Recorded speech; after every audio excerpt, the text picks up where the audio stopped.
So there we go. So we made a bunch of constraint lines.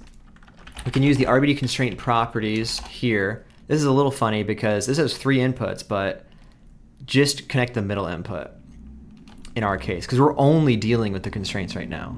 And that's what this is. This is the constraint input. So just put it in that one. On here, we can change a whole bunch of stuff. We can change the strength of our connections, the half-life, which refers to the shock, the propagation of the damage. Well, that's really what propagation rate in propagation iterations is. Propagation rate is how much, when a constraint breaks due to trauma, due to an impulse, really, of a collision, how fast it propagates through this network of things. Propagation iterations is how many times it can move the maximum distance in a given iteration of our sim. And half-life, as it says, I believe, that doesn't say, half-life will basically be how long it will kind of remember that damage. Like if it only takes one hit, it may not have been enough to break it, but a subsequent hit might push it over the top. So this is how fast the damage decays off of it. And the strength, of course, is how strong it is. So this will make all those attributes for us. If I were to look at this, you can see them all. The constraint name is glue, because that's what it says here. That will be used, as you saw in the previous lesson, to hook it up in the sim. Constraint type, well, that is going to be, well, you can just see here. Oh no, I clicked on the wrong thing again. I knew it was going to cause that crash. I even said that at the beginning of the lesson. I should have just closed this tab so I don't click on it. Anyway, all I was going to say was there really is no point. The constraint type is blank for glues. This is used for hard and soft constraints and hinges and things of that nature. We don't need it for glue. So anyway, that's all I was going to say about that. So yeah, so we have all of our constraint properties here as primitive attributes. This strength it's not going to matter because we're actually about to override it with a glue cluster.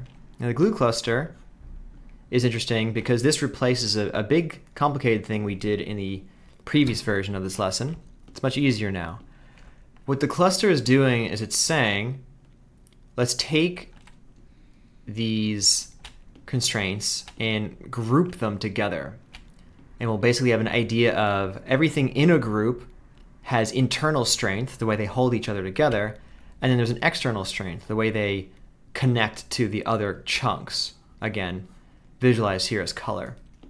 So in our case, internal strength is -1, which means never break these chunks. But the strength between the chunks is 1, which is a very weak connection, so break them easily. I do want our chunks to be able to break apart, so I'm going to set this to 100. It's like pretty strong. And I'll keep the 1 here. Impact propagations is an odd thing where it's an older way of, or they're doing a global propagation iteration. It's going to be overridden by our own per primitive one here, so you can ignore that. And there you have it. We can then also randomly detach, just for some variety, just randomly say that these little bits here and there are not part of any cluster. What I think is cool too is we can set our own cluster attribute on the points. So if we do a point VOP, I'm not using a wrangler this time, as you'll see. On the point VOP, I can make using my own noise patterns. I might want to do that because if I use this one, well, I got to use this one. I got to use what came with their tool. But in Houdini, I want to be able to maybe make my own. So I could put a Voronoi noise, which is what they're using anyway. So connect to the position of any given point in here into this noise, and then export, which basically means write out this variable, the seed here. Right? It is an integer. We know that because it's blue. And if you hold your mouse over it, you see it says int. So there we go. We wrote our own cluster attribute from this. And while we're here, we could also make a random color from that to see it. So I'm going to reduce the frequency to make bigger pieces. So if I were to put that into my cluster, you can see that it works. We can see the chunks showing up, and if we wanted to prove that to ourselves, well, we know that the internal strength is 100. So if I isolate only the strength, I'll put an @ sign there, strength equals 100 ones, sure enough, we can see they're now little islands. See how they're islands that don't connect each other. And the other value, I believe, was 1. These are the constraints that connect between them. So that's pretty cool. In fact, if I'm in here in the Voronoi noise, you can see that shift. Pretty cool. We're moving the noise pattern around. Now in our case, I don't think I even really need to go do anything crazy, so I'm going to disable that, but you should know how to make your own, especially because you might want to have, again, multiple patterns that you can then add to each other to make even more interesting patterns, where you might want to have one offset from another one.